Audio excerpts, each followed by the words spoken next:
Nostalgia is one of the most powerful forces on earth. It doesn't just remind you of the past, it takes you there. Fully. Completely. The smell of the seaside. The sound of a theme song drifting out of a television set. The feeling of being young with no responsibilities in the world. Now imagine this. You are about to turn 70 years old. The year is 2026. And you sit down, close your eyes, and you start asking yourself one question: what exactly made me who I am today? That is what today's video is all about. We are going back. All the way back. To the 1960s. To the TV shows that shaped a generation, the culture that got passed down like a family heirloom, and the moments that quietly built the people we became. Stay with me, because number 4 on this list is the one that nobody talks about, and it might be the most important of all. Number 1. The beach. Where memory actually begins. We don't talk enough about how important place is to memory. Not events. Not people. Place. For children of this generation, the beach was everything. It was the great equalizer. Rich families went to the beach. Working class families went to the beach. The beach didn't care who you were. And for a child, standing at the edge of the ocean for the first time, feeling that wind, hearing those waves, that is the moment your brain starts filing away memory for keeps. Land now. The name alone will mean everything to some of you watching this. And nothing to others. But every single one of you has your own version of it. The place where your earliest and happiest memories live. And I want you to hold on to that feeling, because everything else on this list grew from a root just like that one. Here is something that scientists have actually studied. When we form memories as children, especially between the ages of 3 and 8, our brains attach those memories to sensory detail in a way that they never quite do again. The texture of wet sand. The particular cold of the water against your shins. The smell of sunscreen and vinegar from the chip shop nearby. These are not just details. They are anchors. And for the rest of your life, whenever something triggers one of those anchors, a smell, a sound, a particular quality of light, you are back there. Instantly. Completely. As if no time has passed at all. That is why the beach matters so much to a generation. It was not just a day trip. It was the first time the world felt enormous and beautiful and safe all at once. And the children who experienced that, really felt it, carried that sense of wonder quietly inside them for the next 70 years. Think about your own version. The place that does it for you. The smell or the sound that sends you back without warning. That is your land now. And it matters more than you probably realize. Keep watching, because number 2 is where things start to get really interesting. Number 2, television. The brand new babysitter nobody admitted to. Here is something modern parents forget. When television arrived in British living rooms, it wasn't just entertainment. It was a miracle. A box in the corner of the room that showed you moving pictures. Voices. Stories. Whole worlds. And for children of the 1960s, the television was the first place they ever encountered characters that felt like friends. Not real friends. Better than real friends in some ways, because these friends showed up every single week, right on schedule, and they never let you down. The animated shows of this era were not just cartoons. They were cultural events. Families gathered around that set together. You weren't watching alone in your bedroom on a phone. You were watching as a family, on one screen, in one room. And that communal experience is something that generation carries with them to this day. But let's talk about what television actually meant in a practical sense. In the early 1960s, most British families had one television. One. There was no second set in the kitchen, no screen in the bedroom, no tablet for the kids. There was the television. In the living room. And when something was on, something the whole family wanted to watch, you negotiated. You compromised. You sat together whether you felt like it or not. And something unexpected happened in that negotiation. You learned what your parents found funny. You learned what made your dad lean forward in his chair. You watched your mum's face during the sad bits of a program and understood, without anyone explaining it, what emotion looked like on someone you loved. Television in that era wasn't passive consumption. It was a shared emotional experience. It was, in its own quiet way, a form of intimacy. The other thing people forget is how scarce it was. You could not rewind. You could not pause. You absolutely could not stream it again later if you missed it. If you missed an episode of your favorite program, that was it. Gone. Forever. And that scarcity made every single episode feel like an event worth showing up for. Worth sitting still for. Worth remembering. Which brings us perfectly to number 3. And if you grew up in this era, this one is going to hit you right in the chest. Number 3, Top Cat. The most effectual. The most intellectual. Say it with me. He's the boss. He's the king. But above all, he's the most tip-top. Top Cat. If you know those words, if that melody just played in your head completely uninvited, then you already understand exactly what I'm talking about. Because Top Cat wasn't just a cartoon. It was a phenomenon. Debuting in 1961, Top Cat was a New York City alley cat, street smart, charming, endlessly scheming.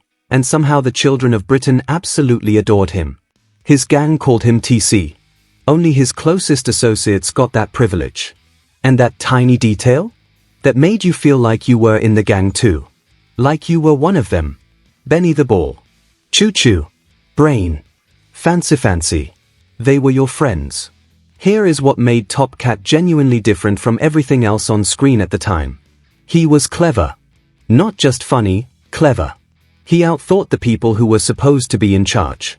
And for a generation of working-class British kids watching this, that was an electrifying idea. That wit could beat authority. That charm could open doors that money couldn't. Think about what that meant for a child watching in 1962 or 1963. Britain was still a deeply hierarchical place. Class was not a polite concept to discuss, it was a wall. It determined where you went to school, what job you could realistically hope for, which streets you lived on. The establishment was the establishment, and ordinary people did not mess with it.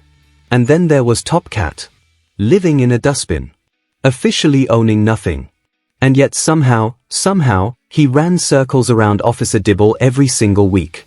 He never won through violence or money or connections. He won through sheer cleverness. Through reading people. Through staying 3 moves ahead. For a generation of kids who were being quietly told that their place in life was already decided, that was not just entertaining. It was radical. The genius of the show was also in its warmth. TC was not a loner. He had a gang. A proper gang, loyal, ridiculous, bickering, devoted. And whatever scheme he cooked up, it was always ultimately for them. He looked after his people. In a world that could feel cold and indifferent, here was a character who had nothing on paper but was rich in the things that actually matter. Community. Loyalty. Belonging. That theme song wasn't just catchy. It was a mission statement. And 50 years later, grown adults, grandparents now, still know every single word. Now, I promised you number 4 would be the one nobody talks about. Here it is. Number 4, the older sibling effect. The most underrated force in cultural history. Forget algorithms. Forget record labels. Forget television executives deciding what was cool. The most powerful tastemaker in the life of a 1960s child was an older brother or sister. Think about it. You are 6 years old. You look up and you see your older sibling. Maybe they are 14, 15, 16, and everything they do is the coolest thing in the world. The music they listen to. The team they support. The way they talk. You don't choose to copy them. You absorb them. Automatically. Completely. Take Uncle Dave. When his parents presented him with not 1 but 2 younger twin brothers, he saw an opportunity. He was going to shape these kids. He took those twins and he made them fans of status quo. And he made them fans of Manchester United. Done. No debate. No democratic vote. He handed them their identity and they accepted it gratefully. And here is the remarkable thing, decades later, those twins still love status quo. They are still Manchester United supporters. The taste that was handed to them at age 5 or 6 is still with them at age 60 plus. That is the power of the older sibling. That is the most underrated force in the entire history of popular culture. Because your first fan experience is never really chosen. It is inherited. And once it takes root, Almost nothing can pull it out. Now think about why this works so effectively. A younger sibling is not being sold something by a stranger. They are not seeing an advertisement. They are watching someone they love, someone they want to be like, genuinely, passionately, unself-consciously loving something. And that authenticity is irresistible to a small child. You do not question it. You lean in. You want to feel what they are feeling. In a decade like the 1960s, when British culture was genuinely exploding, the Beatles, the Stones, the birth of football as mass entertainment, an older sibling was essentially a curator. They filtered the chaos of a rapidly changing world down to the things that mattered. They handed you a ready-made identity at an age when you were desperate for one. And the psychological research on this is consistent. The tastes formed in early childhood through family relationships are the ones that stick. Not the ones we consciously choose as adults. The ones that were given to us. So if you have an older brother or sister, call them. Thank them. They probably have no idea how much of who you are came directly from them. Number 5, the music. Why status quo matters more than you think. Let's talk about status quo, and before anyone reaches for the comments, I am serious. Status Quo are one of the most consistently dismissed bands in British music history. Critics never loved them. They were never cool in the way that Bowie was cool, or the way that the Stones were cool. They were loud. They were repetitive. They played the same boogie shuffle in what felt like 1,000 different songs. But here is what the critics always missed. Status Quo wasn't music you listened to. It was music you felt. It was music that hit you somewhere physical, in the chest, in the feet, in the part of your brain that just wants to stop thinking and start moving. And for a generation growing up in a Britain that was sometimes grey and hard and complicated, that feeling was priceless. Music like that becomes part of your identity not because you analyzed it, but because it was there during the moments that mattered. At a family gathering. In the back of a car. Playing from your older brother's room while you sat outside the door and just listened. That music becomes the soundtrack to your memory. And once it does, it is yours forever. There is also something important to say about what it meant to be a music fan in the 1960s versus now. Today you can access virtually every song ever recorded in under 10 seconds. Back then, you had to work for it. You saved your pocket money. You made the trip to the record shop. You stood at the counter and asked the person behind it whether something had come in yet. And when you finally held that single or that album in your hands, you treasured it. You played it until you knew every note. You read the sleeve notes so many times you could recite them. That depth of attention is almost impossible to replicate today. And the result was that music from this era went deeper into people than music does now. It was not background. It was foreground. It was the main event. And status quo, loud, unfashionable, joyfully uncomplicated status quo, gave a generation of ordinary British people something that felt entirely like theirs. Not borrowed from America. Not approved by critics. Just theirs. And that matters. Because the music that feels entirely yours never really leaves you. Number 6, the football club. An identity you wore on your chest. No conversation about growing up in 1960s Britain is complete without football. And more specifically, without the tribal, bone-deep loyalty to a single football club that people of this generation carried like a religion. Manchester United. Even if you weren't from Manchester, even if you had never set foot in Old Trafford, you were handed that identity, usually by a father, or an uncle, or an older sibling like Dave, and from that moment on, it was yours. Win or lose. Through the good seasons and the catastrophic ones. Through the years when they broke your heart and the years when they made you feel like the top of the world. That is something unique to this era of British fandom. Before the Premier League. Before the global commercialization of football. Before replica kits cost £120.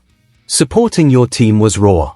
It was local even when it wasn't geographically local. It was emotional in a way that felt almost embarrassing to admit. But everyone felt it. Everyone still feels it. And the club you were handed as a child? You will carry it to your grave.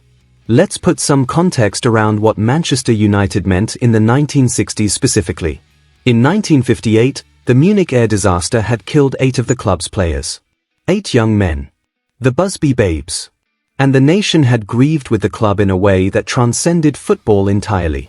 Matt Busby had survived the crash. He had rebuilt. And by 1968, Manchester United became the first English club to win the European Cup. For a child growing up in that decade, supporting United was not just backing a football team. It was being part of a story. A story of loss and rebuilding and ultimate triumph.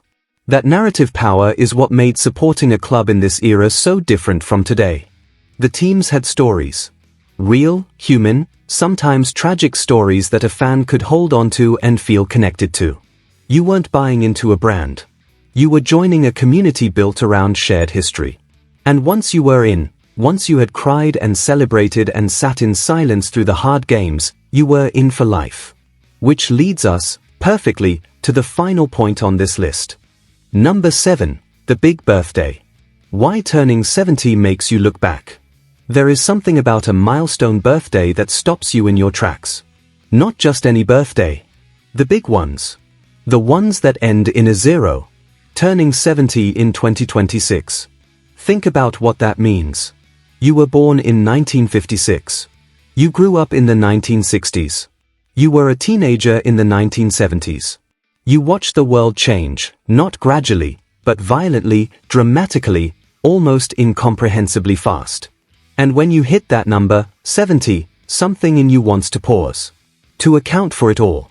To trace the line from that beach at Landau, to that television set with Top Cat flickering on the screen, to your brother handing you your first status quo record and telling you this was your team now. You want to understand how you got from there to here. And what you discover, if you sit with it long enough, is that it wasn't the big dramatic moments that built you. It was the small ones. The quiet ones. The cartoons on a Saturday morning. The songs that played in the background. The older sibling who shaped you before you even knew you were being shaped. Those things are not trivial. They are the architecture of who you are. And they deserve to be remembered. Here is what I find genuinely moving about this.